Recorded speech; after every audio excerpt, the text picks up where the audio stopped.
Olá, meus irmãos e irmãs de Ideal Espírita, vocês amigos e amigas que nos acompanham aqui na página Estação da Luz Espírita, muitíssimo obrigado mesmo pela sua companhia. A nossa página Estação da Luz Espírita não tem fins lucrativos, o objetivo é a divulgação da doutrina espírita.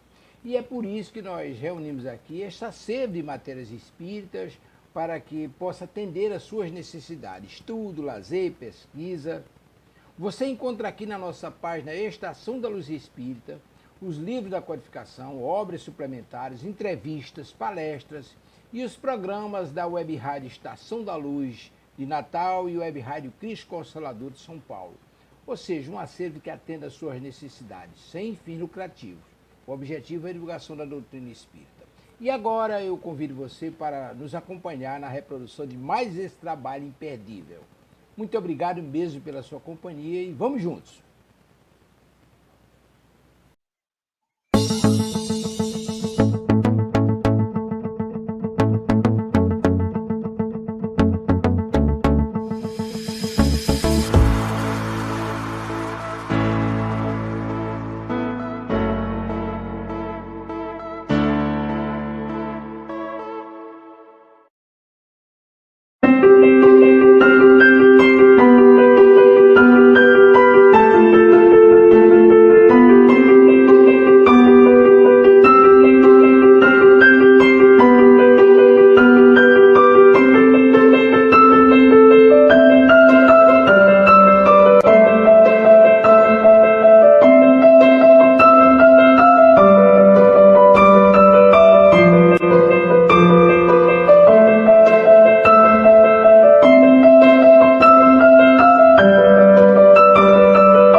Boa tarde, sejam todos muito bem-vindos a mais um programa da Web Rádio Cristo Consolador.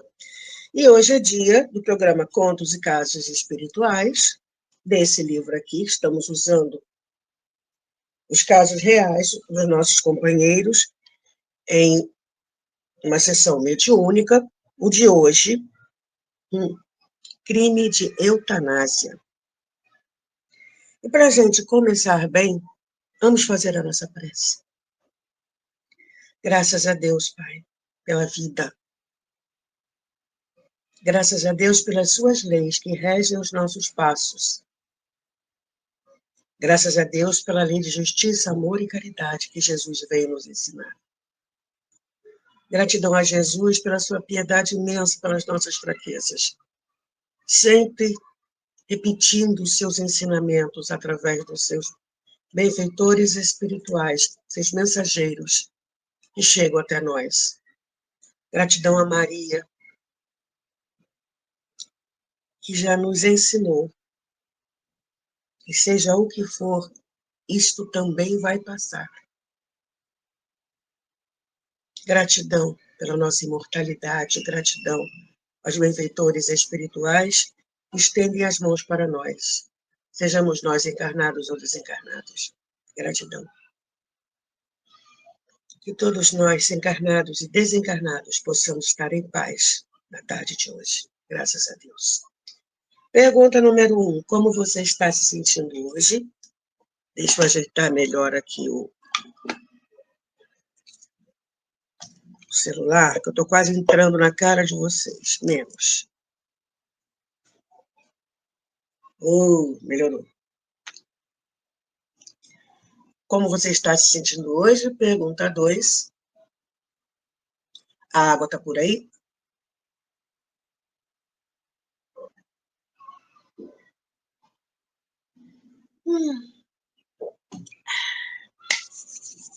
Vamos lá.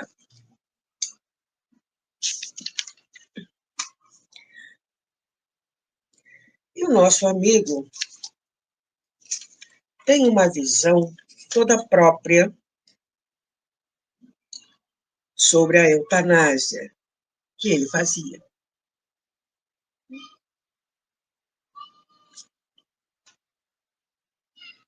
E cheio de queixas. Cheios de queixas, cheios de justificativas, cheios de explicações, questionamentos. Vamos ver. Olha a primeira frase do nosso irmão.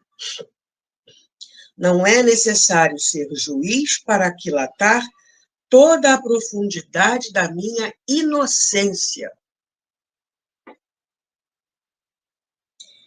Existem países que realmente aplicam a eutanásia e ela é permitida até por lei. Na França, há uma lei que permite a eutanásia, mas em casos restritos. O que é um caso restrito? Não me aprofundei. Mas a gente já sabe que é mais, na visão da doutrina espírita, assim como nós, os seres humanos, temos aquilo que eu chamo de boleto espiritual para pagar, o país também tem. E a França acabou de receber mais um. Continua aí o nosso companheiro, não tem nem nome, tá? Apelido, nada. É só o depoimento dele. Continua ele. Também não sou advogado para examinar as circunstâncias e razões que me coloquem a salvo dessas acusações de crimes não praticados. Ele continua se dizendo inocente.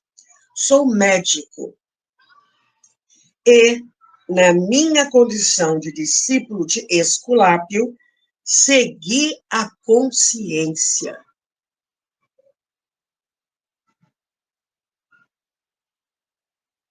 Quando os dados são falsos, o jogo é sempre desleal. Tome de... Ai, meu Deus. Médico. Deixa eu ver se eu consigo aqui achar aqui no computador o juramento dos médicos.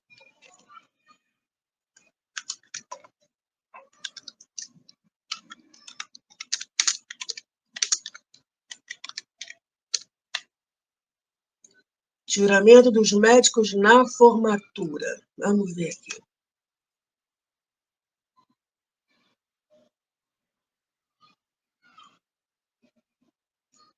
Olha o juramento quando os médicos se formam. Prometo que, ao exercer a arte de curar, mostrar-me-ei sempre fiel aos preceitos da honestidade, da caridade e da ciência. Penetrando no interior dos lares, meus olhos serão cegos, minha língua calará os segredos que me forem revelados, os quais terei como preceito de honra.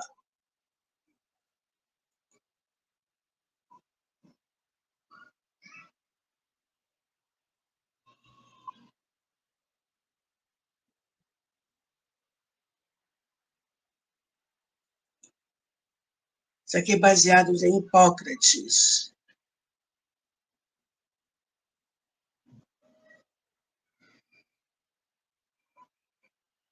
Vamos ver.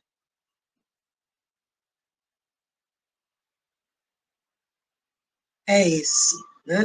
Prometo que, ao exercer a arte de curar, mostrar-me-ei sempre fiel aos preceitos da honestidade, da caridade e da ciência. Penetrando no interior dos lares, meus olhos serão cegos, minha língua calará os segredos que me forem revelados, os quais terei como preceito de honra.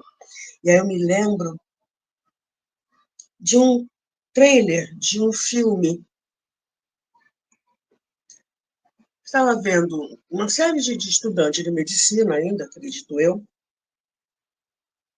estavam estudando um caso. Arquibancada, todo mundo com seu laptop, o professor, e ele havia trazido uma senhora com câncer. Vamos estudar esse caso de câncer. Ela já olhou para a cara dele assim. E aí, um estudante, né, sem olhar para ela, perguntou, tipo assim, o que tem acontecido? O que ela estava sentindo e tal? E todo mundo já pronto para digitar, com o olho, né, na tela do computador.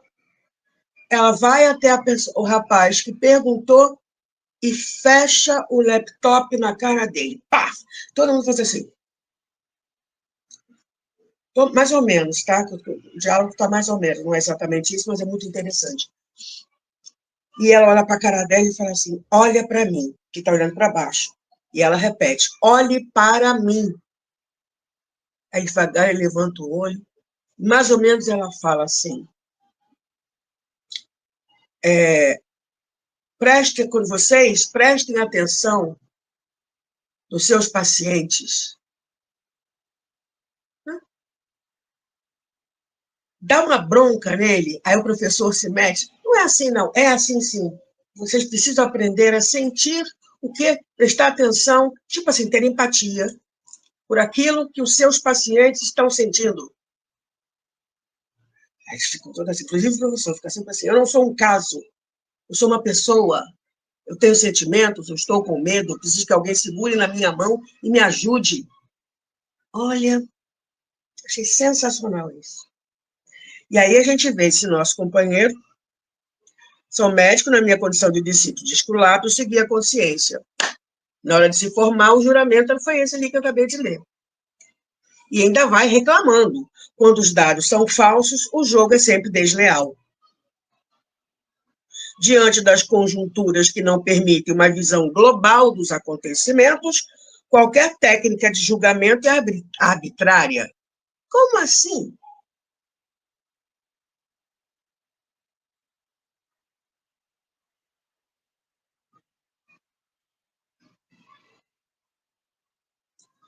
Muito difícil, portanto, avaliar a situação de um suicida, de um assassinato ou de alguém que recebeu a eutanásia. Não é tão difícil assim, não. A doutrina espírita já nos mostra como é que a gente pode avaliar isso, porque eles voltam contando. E aí, um site da internet chamado espiritismo.net, nós temos do livro Diálogo dos Vivos, com Herculano Pires, em Espíritos Diversos, Eutanásia e Vida.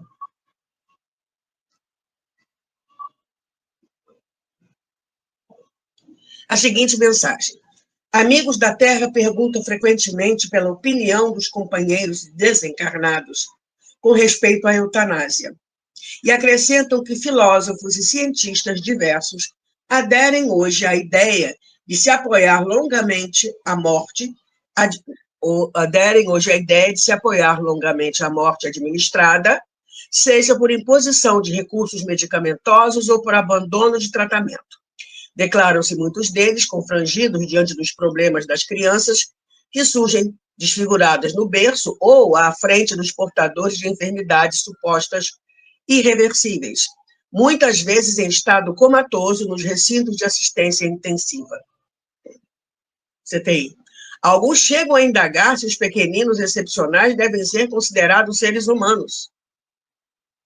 E se existe piedade em delongar os constrangimentos dos enfermos interpretados por criaturas semimortas, insensíveis a qualquer reação. E aí eu lembro de um caso de um rapaz que estava em coma, resolveram desligar o aparelho, ele continuou respirando, acordou e falou assim, eu ouvi tudo aquilo que vocês estavam falando a meu respeito. Continua aqui a mensagem. Entretanto, imaginam isso pela escassez dos recursos de espiritualidade de que dispõem para dilatar a visão espiritual para lá do estágio físico. É preciso lembrar que, em matéria de deformação, os complexos de culpa determinam inimagináveis alterações no corpo espiritual. O homem vê unicamente o carro orgânico em que o espírito viaja no espaço e no tempo, buscando a evolução própria, mas, habitualmente, Não enxerga os retoques de aprimoramento ou as dilapidações que o passageiro vai imprimindo em si mesmo para efeito de avaliação de mérito e demérito, quando se lhe promova o desembarque na estação de destino. À vista disso, o homem comum não conhece a face psicológica dos nossos irmãos suicidas e homicidas conscientes ou daqueles outros que conscientemente se fazem pesadelos ou flagelos de coletividades inteiras. Devidamente reencarnados em tarefas de reajuste, não mostram senão o quadro aflitivo que criaram para si próprios, de vez que todo espírito descende das próprias obras e revela consigo aquilo que fez de si mesmo. Diante das crianças em prova ou dos irmãos enfermos, imaginados irrecuperáveis, medita e auxilia-os. Ninguém, por agora, nas áreas do mundo físico, pode calcular a importância de alguns momentos ou de alguns dias para o espírito temporariamente internado num corpo doente ou disforme. Perante todos aqueles que se abeiram da desencarnação, compadece-te e ajuda-o quanto puderes. Recorda que a ciência humana é sempre um fato admirável, em transformação constante, embora respeitável pelos benefícios que presta. No entanto, não te esqueças de que a vida é sempre formação divina e, por isto mesmo, em qualquer parte, será sempre um ato permanente de amor.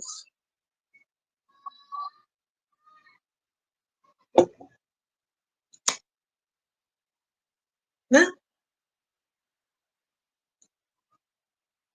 Continuando aqui o depoimento do nosso companheiro.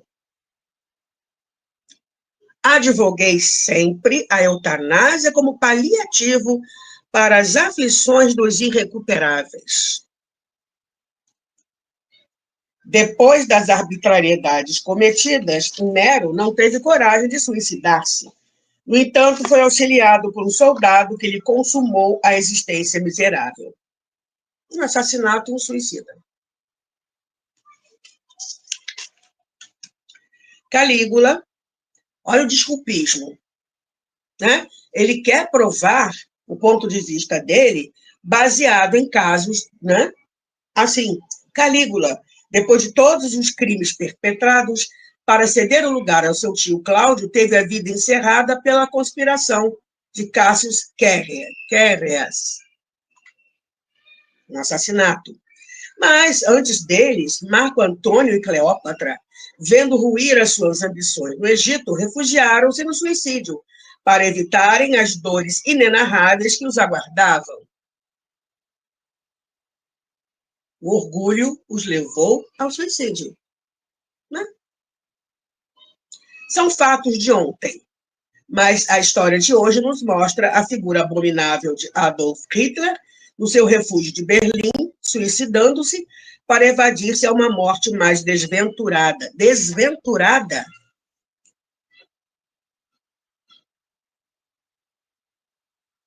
Tudo aquilo que Hitler fez, então ele está meio que passando pano para Hitler, né? Ele passou pano, bonito aqui, né? A lista é intermina de suicidas e assassinados. Aqui se poderia aplicar a justificativa de uma fuga honrosa para poupar-se as dores, já que, sem resistências físicas e morais, chegariam à loucura. Passou pano. Passou pano bonito.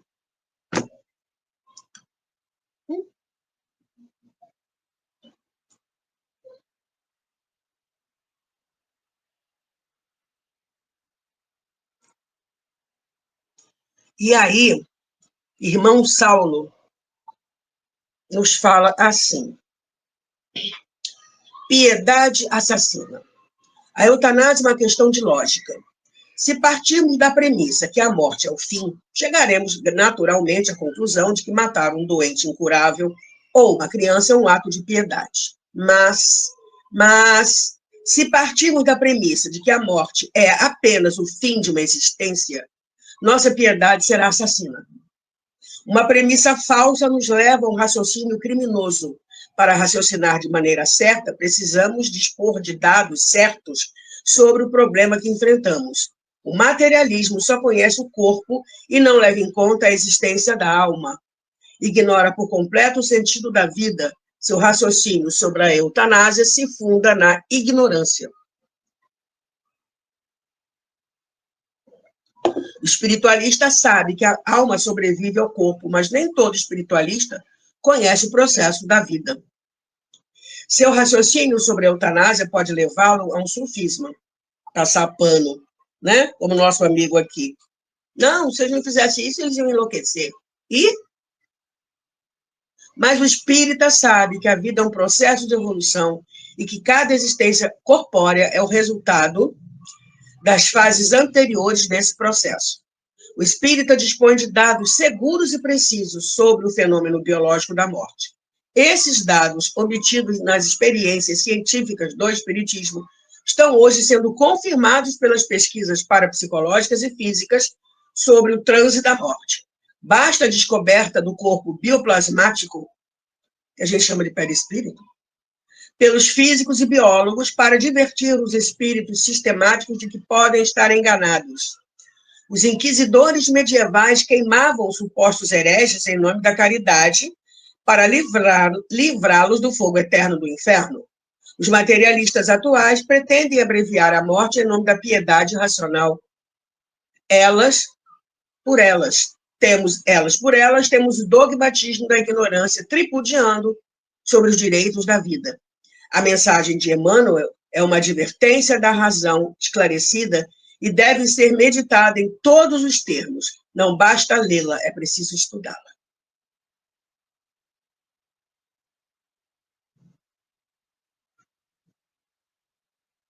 Vamos continuando aqui.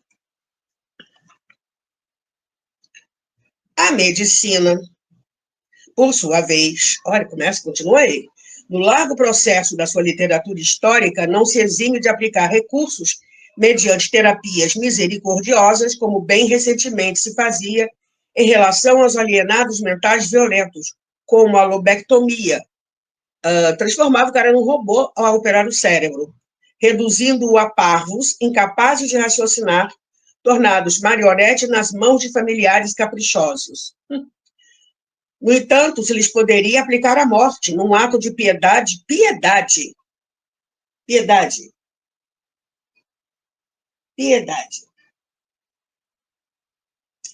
muito mais justa e honrada do que reduzi-los a seres infames, destituídos de bom senso e razão. E aí, existe um livro chamado Cartas ao Dr. Bezerra de Menezes, em que uma série de médicos fez questionamentos a Bezerra de Menezes, e Bezerra de Menezes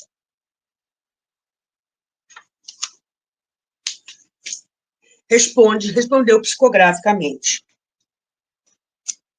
Na primeira delas,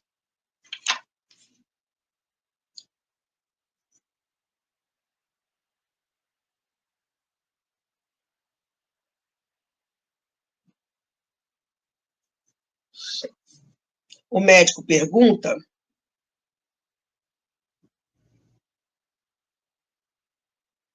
sobre os segredos da medicina, como trabalhar melhor,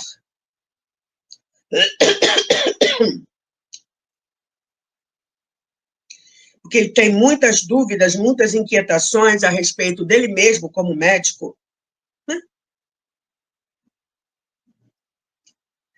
E como é que ele deve agir.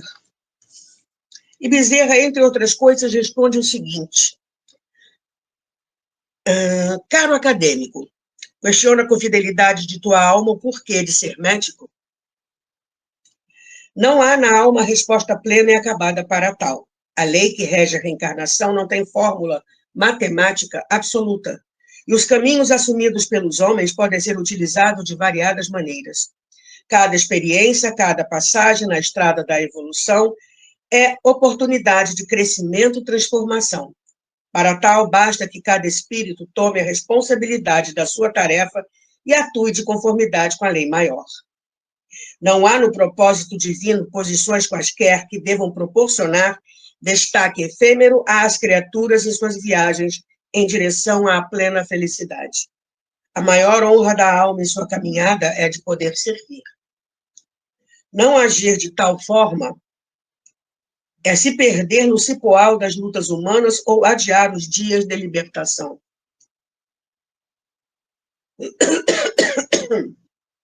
A medicina, diante da imensa dor que avassala a Terra, no estágio atual da evolução do planeta, é convite ao aprendizado do desprendimento, do respeito ao outro e do acolhimento daquele que sofre, auxiliando a se reerguer e caminhar no sentido de alcançar a sua cura.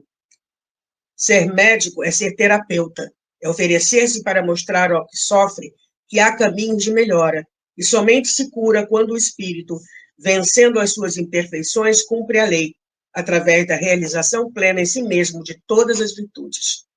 Ser médico não é ser perfeito, não é a obrigação de fazer modelo completo, não é a obrigação de se fazer modelo completo a ser seguido. No entanto, é ter a noção real e completa de que existe um caminho para tal, uma receita a seguir e um modo próprio para se viver, que é o amor. O verdadeiro terapeuta foi o Cristo, e cabe-nos segui-lo, mesmo que seja de forma pálida, estimulando a fé interior de cada paciente, instrumento primordial para se libertar do sofrimento e alcançar a plenitude da paz. O servidor Humílio Bezerra. E aí, a gente já vê casos em que médicos falam assim, ó, tá crítico, vocês sabem rezar? Vamos rezar. Continuando aqui. Apliquei, sim, a eutanásia, respaldando-me na história da humanidade, da gloriosa Esparta que atirava os seus mutilados de guerra, seus doentes incuráveis e aqueles portadores de alucinações pela idade provecta, no Eurotas, se não me engano é no Rio, diminuindo-lhe as dores insuportáveis e amenizando a carga social sobre os ombros da comunidade.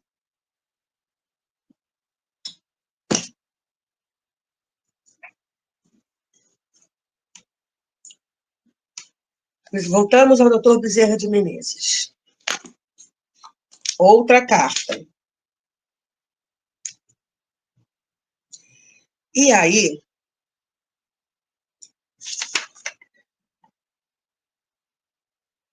o médico pergunta, onde será que poderei ser mais útil? Né? Que existem tantas vertentes médicas, ele se coloca assim, onde eu posso ser mais útil? E Bezerra vai respondendo o seguinte, entre outras coisas, tá? A especialidade deveria ser aprendida como apenas direcionadora de tarefa, pois o profissional não poderia perder a noção de que o médico não é médico de estruturas anatômicas ou de engrenagens, mas de almas. O adoecimento não é apenas o comprometimento de peças, estruturas e engrenagens, como em uma máquina. A doença é moral. O corpo é o espelho dessa dor moral, a qual se escoa através de um órgão ou sistema corporal, para despertar um posicionamento novo que reconduz o espírito ao caminho da saúde.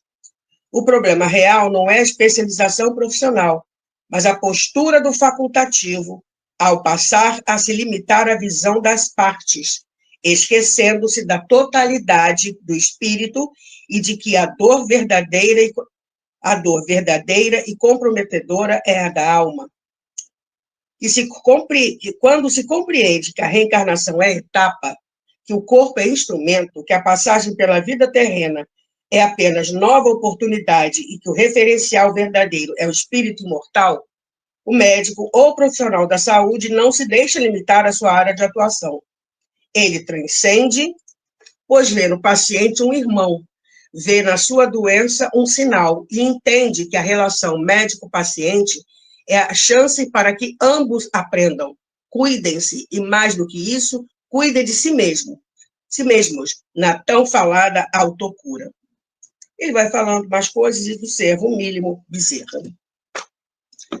Olha como é que ele, e o nosso amigo aqui, passa pano em tudo. Olha isso aqui. Como se os doentes, os mutilados de guerra, doentes incuráveis, e os idosos com problemas de senilidade, medo, demência e tal, eram mortos, diminuindo-lhes as dores insuportáveis e amenizando a carga social sobre os ombros da comunidade. Ah, me poupe, amigo.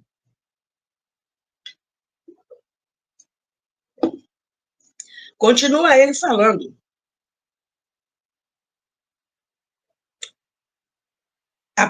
Apliquei, sim, a eutanásia, respaldando-me na história e tal.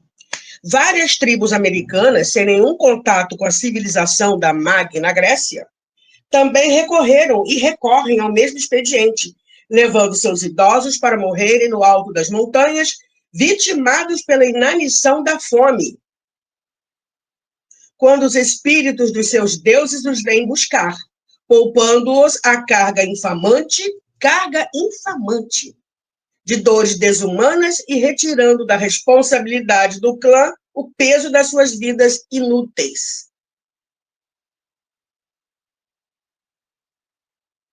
Não precisa nem comentar, né?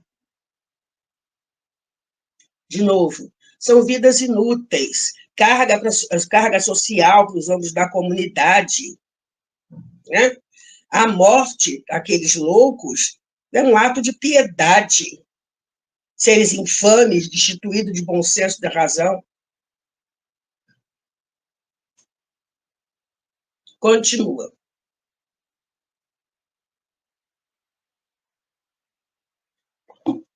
Sempre defendi a eutanásia e a pratiquei. Chamar-me de homicida é crime. Isso que está no plano espiritual, já deve ter encontrado gente por lá, né? E reprocho a acusação, embora saiba que são os fantasmas da consciência que me povoam os arcanos da mente, graças ao atavismo das religiões infames, materialista, de que tentei me libertar, mas por uma hereditariedade psicológica. Ainda me atenazam a razão. A consciência está aos berros. Né? A minha primeira experiência foi com um ranceniano. Era um ferro velho. As mutilações, as deformidades, a putrefação cadavérica em vida tornavam-no uma ruína humana. Ele pediu-me suicídio. E amenizei-lhe as dores. Assassinato. Antecipando o termo da jornada através de uma morte digna e honrada. A criatura, quando chegar lá do outro lado, deve ter levado um sustinho, né? Mais tarde, na minha clínica, com a anuência dos próprios pacientes e de alguns familiares que me recorriam aos serviços, isso significa que todas essas pessoas estão envolvidas no suicídio, pude manter a piedade e facilitar processos de embolia, dando morte respeitável àqueles que se decompunham, misturados aos dejetos sob escaras lancinantes e dores selvagens que lhe exigiam uma demorada sedação.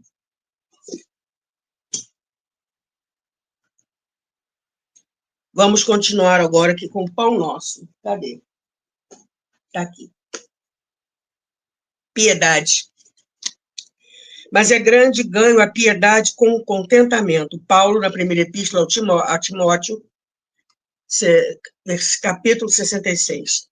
Fala-se muito em piedade na terra, todavia, quando assinalamos referências a semelhante virtude, dificilmente discernimos entre compaixão e humilhação. Ajudo, mas este homem é um viciado. Atenderei, entretanto, essa mulher ignorante e má. Penalizo-me, contudo, esse irmão é ingrato e cruel. Compadeço-me, todavia trata-se de pessoa imprestável. Tais afirmativas são reiteradas a cada passo por lados que se afirmam cristãos. Realmente, de maneira geral, só encontramos na terra essa compaixão de voz macia e mãos espinhosas. Deita mel e veneno, balsamiza feridas e dilacera-as. Estende os braços e cobra dívidas de reconhecimento. Socorre e espanca. Ampara e desestimula. Oferece boas palavras e lança reptos hostis. Sacia a fome dos viajores da experiência com pães recheados de fel. A verdadeira piedade, no entanto, é filha legítima do amor. Não perde tempo na identificação do mal. Interessa-se excessivamente no bem para descurar-se dele em troca de ninharias e sabe que o minuto é precioso na economia da vida.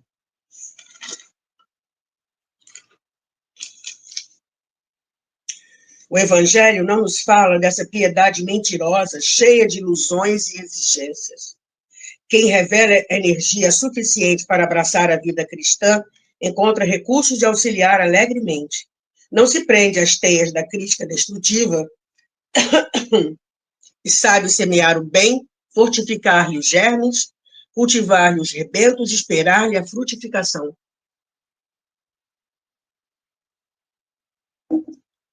Diz-nos Paulo que a piedade com contentamento é grande ganho para a alma e, em verdade, não sabemos de outra que nos possa trazer prosperidade ao coração.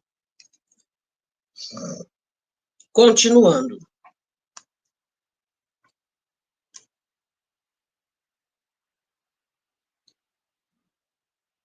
Acusam-me agora de homicida. Aturdem-me. O espiritual teve que encarar, né? Aturdem-me.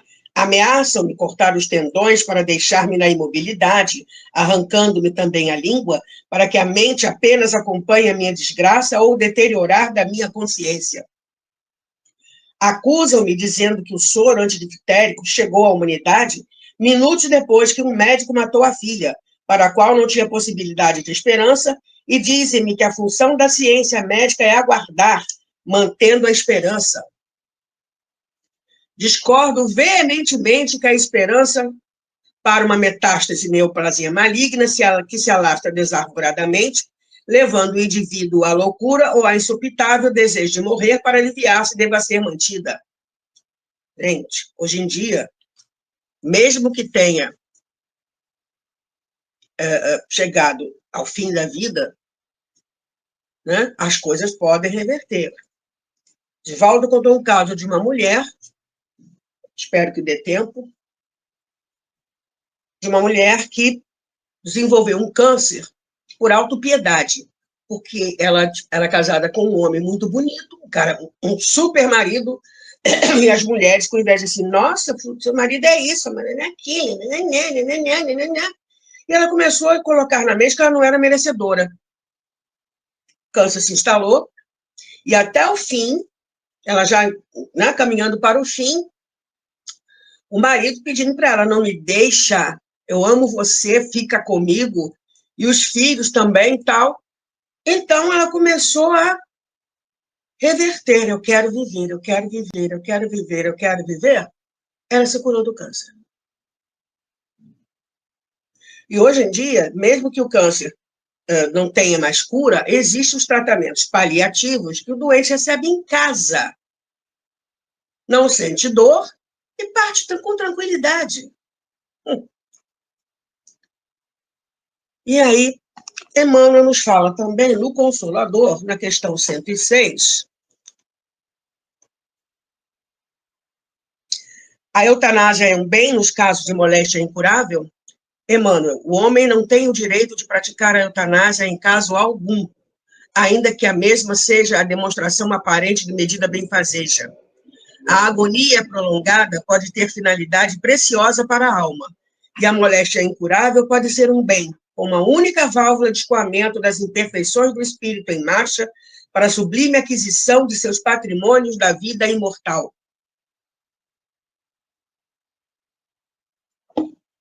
Além do mais, os desígnios divinos são insondáveis, e a ciência precária dos homens não pode decidir os problemas transcendentes das necessidades do espírito.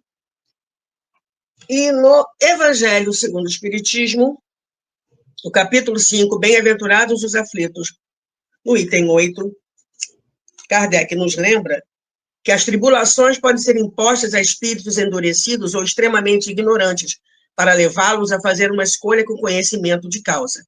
Os espíritos penitentes, porém, desejosos de reparar o mal que hajam feito e de proceder melhor, esses as escolhem livremente.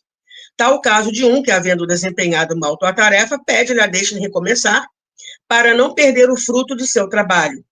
As tribulações, portanto, são ao mesmo tempo expiações do passado, que recebe nelas o merecido castigo, e castigo tem como raiz latina tornar casto significado, e tornar casto, purificar, e provas com relação ao futuro que elas preparam.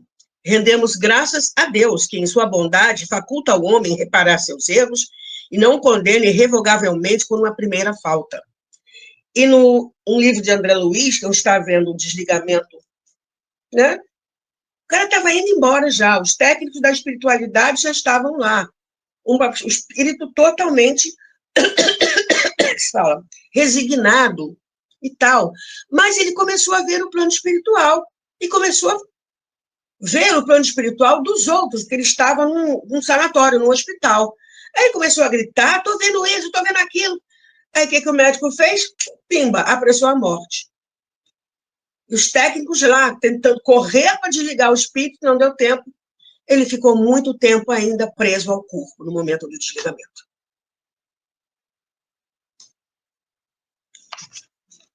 Aí, vamos continuando aqui. Sou um benfeitor da humanidade. Coloquei nas minhas mãos e consciência o arbítrio de vidas e elegi o melhor. Ele se colocou tendo o direito de fazer isso. Religião dos espíritos, sofrimento e eutanásia. E Emmanuel, eu vou ter que resumir, o Emmanuel vai falando, quando a gente vê alguém, né, está caminhando para o fim, recorda que a vida prossegue além da grande renovação. Não te creias autorizado a desferir o golpe supremo naqueles que a agonia emudece, a pretexto de consolação e de amor, porque muita vez, por trás dos olhos baços e das mãos desfalecentes que parecem deitar o último adeus, apenas repontam avisos e advertências, para que o erro seja assustado ou para que a senda se reajuste amanhã. O corpo carnal, ainda mesmo mais mutilado e disforme em todas as circunstâncias, é o sublime instrumento que a alma é chamada para acender a flama da evolução. E ele vai falando corpos santuários, oficinas, bênçãos, esconderijos, flagelos, ambulâncias, cárceres, expiações. Em todos eles, palpita a concessão do Senhor, induzindo-os ao pagamento de velhas dívidas que a eterna justiça ainda não apagou. Né? Então, ele fala para não desrespeitar, assim, né, quem está numa doença prolongada é difícil, administrando-lhe o veneno da morte suave, porquanto provavelmente conhecerás também mais tarde o proveitoso decúbito indispensável à grande meditação. Continuando aqui. Essa é uma mensagem riquíssima, não?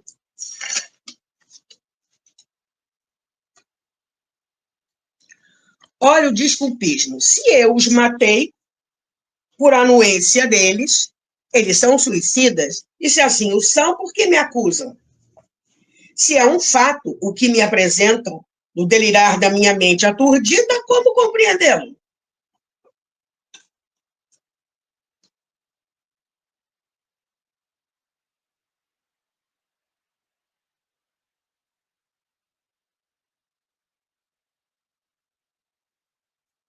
Joana nos fala assim: morrer com dignidade não pode ser a aplicação imoral da eutanásia, que degenera em homicídio, desde que a vida é patrimônio de Deus, que sabe quando e como alterar-lhe o curso no corpo e fora dele.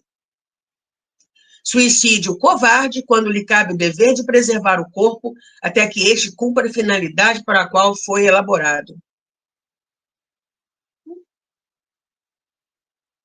lutando para preservar o corpo, os últimos instantes na eternidade podem significar-te glória ou desdita no além-túmulo. Sofrerás apenas o de que necessitas para seres livres. Nunca fugirás à consciência, nem te evadirás da vida. Sem mais nenhuma apologia pelo sofrimento, eutanásia jamais. Continuando aqui. E ele está espantado ao ver, né, esses espíritos, mortos-vivos ou vivos-mortos.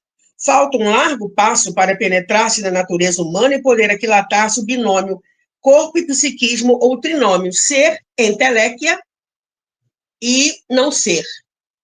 Não para, não, ele é materialista, ele acha que ali não, depois da morte não tem nada. E enteléquia é a qualidade que atinge o seu ponto de perfeição. Então, ele é a favor da perfeição humana.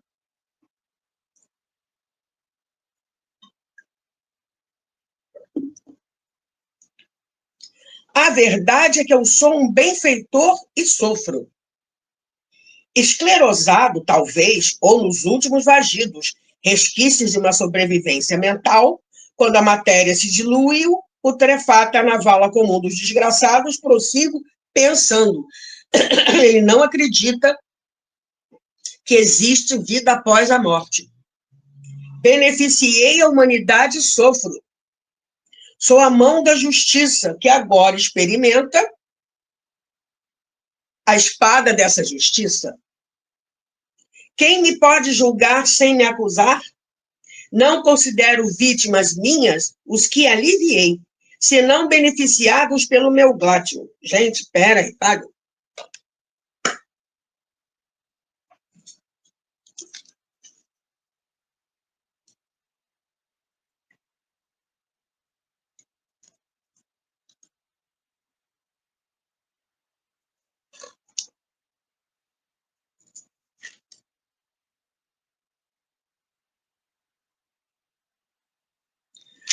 No Livro dos Espíritos, na parte 4ª, capítulo 1, das penas e gozos terrestres,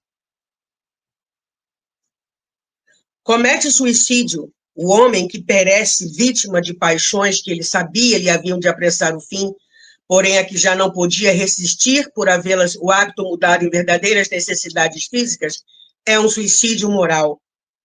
Quando uma pessoa vê, aqui, 953, quando uma pessoa se vê diante de um fim inevitável e horrível, será culpada de se abreviar de alguns instantes os seus sofrimentos, apressando voluntariamente sua morte? É sempre culpado aquele que não aguarda o termo que Deus lhe marcou para a existência. E quem poderá estar certo de que, malgrado as aparências, esse termo tenha chegado, de que um socorro inesperado não venha no último momento?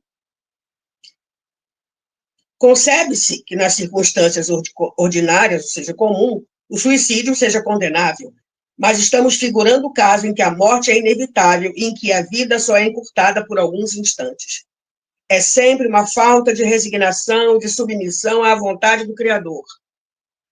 Quais desses casos as consequências de tal ato? Uma expiação proporcionada, como sempre, à gravidade da falta, de acordo com as circunstâncias.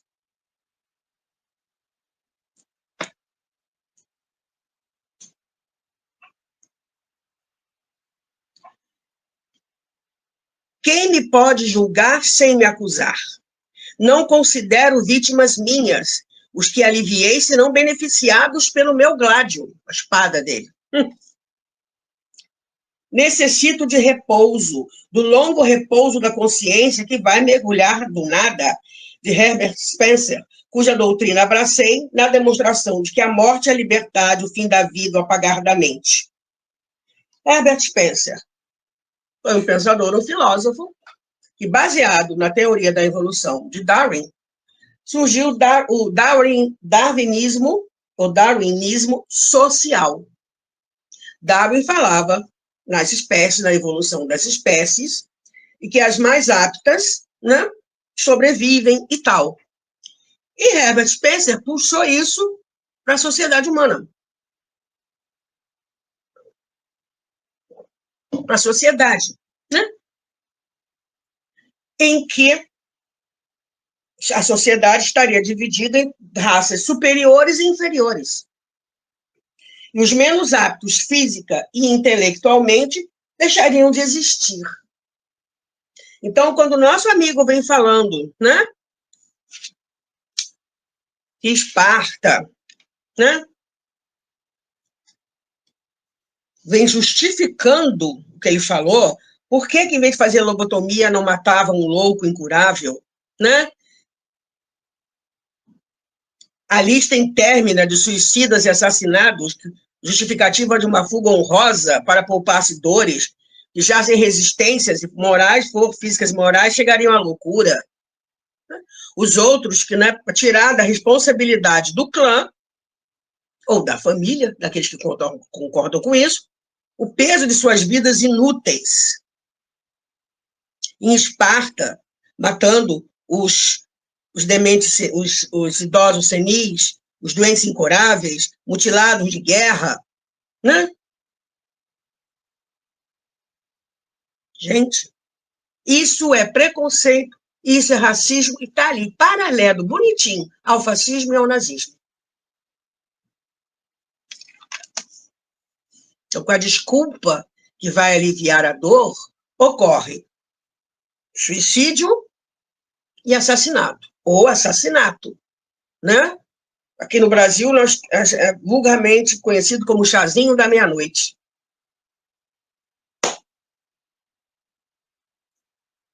Última frase do nosso amigo nos diz assim: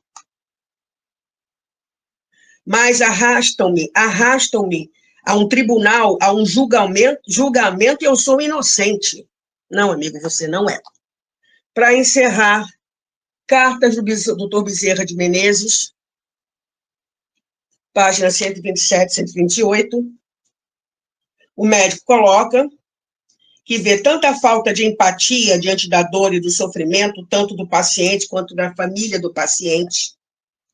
Entende o cansaço, a falta de recursos públicos, hierarquia e tal. E isso age sobre a qualidade do atendimento e suas condutas. Mas é torturante assistir a toda essa escassez de amor e respeito. Comentários indevidos, despreocupação com a dor física, comunicação ineficaz, irritação diante de questionamentos familiares sobre o estado do paciente, etc. E como é que ele poderia contribuir para um ambiente mais salubre, tanto para o paciente quanto para os futuros colegas de profissão? Ouvir, assistir e ficar calada é uma médica. Devo aconselhar, pedir, apontar, denunciar ou apenas orar? Ela não sabe o que fazer. Bezerra vem falando, existe apenas uma verdade que se irradia da essência do Criador, e todo conhecimento se faz libertador quando a criatura verdadeiramente se dispõe a se encontrar com força geradora em todo o universo. Não é a ciência o problema da academia. Os verdadeiros empecilhos são o orgulho e a vaidade dos acadêmicos, que paralisam a alma, obscurecem a compreensão e os impedem de seguir adiante, por não conseguirem colocar a criatura na postura de servo e auxiliar do progresso. Para tanto, é preciso sair da postura egocêntrica de que as dádivas foram ofertadas ao espírito para o seu engrandecimento, e sim que lhe foram concedidas para poderem proporcionar o alívio de todas as dores, as suas e dos outros, a fim de vislumbrar novos recursos mais eficazes para o progresso e para demonstrar que toda a criação se encontra interligada. A única energia que verdadeiramente faz com que esta teia seja eficiente e fortaleça a todos é o amor. Possa, portanto, a irmã entender que não é a academia que influencia o espírito, mas é a matéria e os sentimentos presentes no ser, a ultrapassar os seus umbrais, que poderão ser instrumentos de derrocada ou recurso.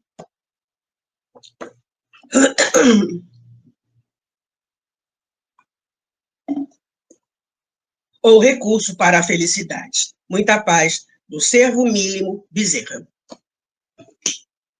Vamos fazer a nossa prece. Senhor Jesus, médico das almas, lembramos de Lázaro, que você socorreu. para que ele retomasse o fio da vida. E sabemos o quanto a vida é importante para nós, espíritos imortais que somos.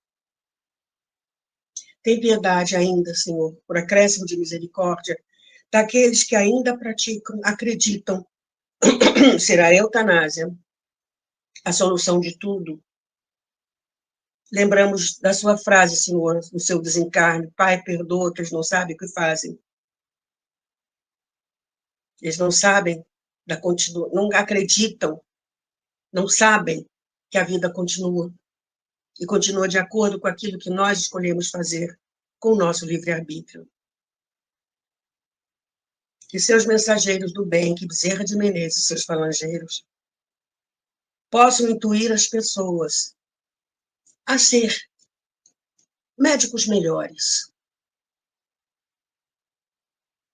a lembrar que a vida continua, que essa noção da imortalidade da vida, da reencarnação, possa ser mais e mais difundida, Senhor, para que erros graves como esse do nosso irmão não sejam mais cometidos.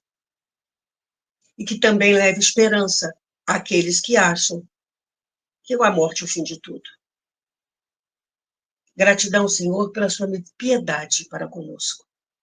E que os mensageiros do bem possam sempre socorrer as nossas fraquezas. Sejamos nós encarnados ou desencarnados. Graças a Deus, muita paz. Acabou meu tempo. Até sexta-feira que vem com outra história. Gratidão por ter estado aqui comigo. Fique bem. Tchau. Chegamos ao final da nossa atividade. Muitíssimo obrigado mesmo pela sua companhia e espero você no próximo evento.